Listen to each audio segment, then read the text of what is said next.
আর এবার যে খবরের দিকে আমরা নজর রাখবো, কাঁথির ভূপতিনগরে বিজেপি নেতার বাবাকে পিটিয়ে খুনের অভিযোগ। তৃণমূলের বিরুদ্ধে পিটিয়ে খুনের অভিযোগ করছে বিজেপি, যদিও গেরুয়া শিবিরের সমস্ত অভিযোগ অস্বীকার করেছে তৃণমূল। অভিযোগ বিজেপি নেতা শশাঙ্ক মাইতি, তিনি ফল প্রকাশের পর থেকেই ঘর ছাড়া। তৃণমূলের পক্ষ থেকে মিথ্যে মামলা করা হয়েছে। তৃণমূলের বিরুদ্ধে এই সমস্ত অভিযোগেই সরব হয়েছে বিজেপি এবং তার বাবা গৌর হরি মাইতিকেই পিটিয়ে খুনের অভিযোগ করছেন শশাঙ্ক মাইতি, যদিও বিজেপির অভিযোগ অস্বীকার করেছে তৃণমূল কংগ্রেস। কাঁথির ভূপতিনগরের ঘটনার দিকে আমরা নজর রেখেছি। বিজেপি নেতার বাবাকে পিটিয়ে খুনের অভিযোগ। কিরণ মান্না আমাদের প্রতিনিধি রয়েছেন আমাদের সঙ্গে। কিরণ, একদিকে যেমন বিজেপির নেতার তার বাবাকে পিটিয়ে খুনের অভিযোগ উঠে আসছে, তেমনি তার পাশাপাশি শশাঙ্ক মাইতি, তার বিরুদ্ধে তৃণমূলের পক্ষ থেকে মিথ্যে মামলা করা হয়েছে এমন অভিযোগও উঠছে। হ্যাঁ দেখো, ভোটের আগে থেকে তার বিরুদ্ধে মিথ্যে মামলার একটা অভিযোগ উঠছে, যেটা বিধায়ক তথা বিজেপি প্রত্যেকেই এই অভিযোগ তুলছেন।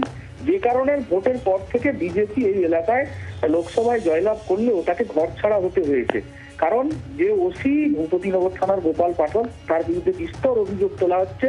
শাসক দলের সঙ্গে মদতপুষ্ট করে তারা সেই গোপাল পাঠক এই নেতার বিরুদ্ধে অভিযোগ করেছে এবং একাধিক জামিন অযোগ্য ধারায় মামলা করেছে, যে কারণে তিনি এখনো ঘর ছাড়া আছেন। এই অভিযোগ তোলা হচ্ছে, যদিও শাসক দল এই অভিযোগ সম্পূর্ণ মিথ্যে বলে বলা হয়েছে এবং তিনি একজন বিজেপির দুষ্কৃতী দলের একজন নেতা এমনটা অভিযোগ করা হচ্ছে, যে কারণে তার বিরুদ্ধে একাধিক মামলা ছিল। হয়তো এটা তৃণমূল অভিযোগ করছে, যদিও পুলিশ সূত্রে আমরা এখনো কোনো খবর পাইনি। এই ঘটনাকে ঘিরে গতকাল রাত্রিতে যখন তার বাড়িতে চড়াও হয় তৃণমূল আশ্রিত দুষ্কৃতীরা, যে অভিযোগ করা হচ্ছে বিজেপির তরফ থেকে, এবং এই নেতা শশাঙ্ক মাইতি তাকে ঘরে না পেয়ে তার বাড়ির লোকজনদের কোথায় আছে জানতে চায়। সেই কথা বলতে না চাইলে তার বাড়ির মহিলাদের উপর টর্চার করা হয় এবং তার বাবা যিনি মারা গেছেন, যেটা অভিযোগ করা হচ্ছে, তাকে ব্যাপক মারধর করা হয় বাড়িতেই। সেই গৌরহরি মাইতি মারধরের ফলে তিনি মাটিতে লুটিয়ে পড়েন এবং বাড়ির লোকের চিৎকার চেঁচামেচিতে গ্রামের লোক ছুটে আসে। প্রায় 30 দুষ্কৃতী, যারা আগ্নেয়াস্ত্র নিয়ে সেখানে চড়াও হয়েছিল বলে অভিযোগ, সেই তারা চম্পট দেয়। তারপর সেখান থেকে উদ্ধার করে ভগবানপুর হাসপাতালে নিয়ে গেলে সেখানে চিকিৎসকেরা মৃত বলে ঘোষণা করেছে। এই ঘটনায় যথেষ্ট রাজনৈতিক উত্তাপ ছড়িয়েছে এবং এই যে ভোট পরবর্তী হিংসার বলি বলে বলা হচ্ছে, সেটা তদন্ত শুরু হয়েছে। ধন্যবাদ কিরণ, তুমি নজর রাখো। কিরণ মান্না আমাদের প্রতিনিধি ছিলেন আমাদের সঙ্গে টেলিফোন লাইনে। বিজেপি নেতার বাড়ির পক্ষ থেকে তথা বিজেপির তরফ থেকে ঠিক কি অভিযোগ করা হচ্ছে সেদিকে আমরা যেমন নজর রাখবো, সেটা যেমন আপনাদের শোনাবো। এরই পাশাপাশি তৃণমূল কংগ্রেসের পক্ষ থেকে কি বলা হচ্ছে সেটাও শুনুন।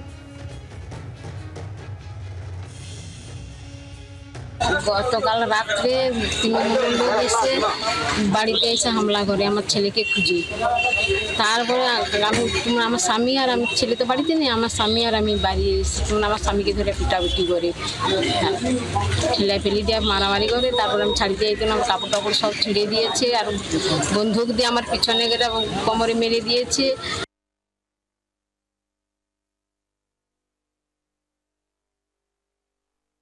যে কোনো মৃত্যুই আমাদের কাছে খুবই দুঃখজনক। সে বিজেপি হোক, তৃণমূলই হোক, যে কোনো রাজনৈতিক দলের কর্মী মারা গেলে সেটা দুঃখজনক। কিন্তু এটা ভারতীয় জনতা পার্টির একেবারে গোষ্ঠীকন্দল। এটা লোকসভা নির্বাচন থেকে অর্জুননগরে গোষ্ঠীকন্দল ছিল। সেই গোষ্ঠীকন্দলেই গৌরহরি মাইতি আক্রান্ত হয়েছেন, শিকার হয়েছেন এবং কিভাবে মারা গেছেন তা ডাক্তার পোস্টমর্টমের পরেই জানা যাবে, ডাক্তার রিপোর্টে কিভাবে মারা গেছে। এই ঘটনার সাথে তৃণমূল কংগ্রেস কোনোভাবে যুক্ত নয়। বাংলার আওয়াজ, বাঙালির আবেগ, জি 24 ঘন্টা।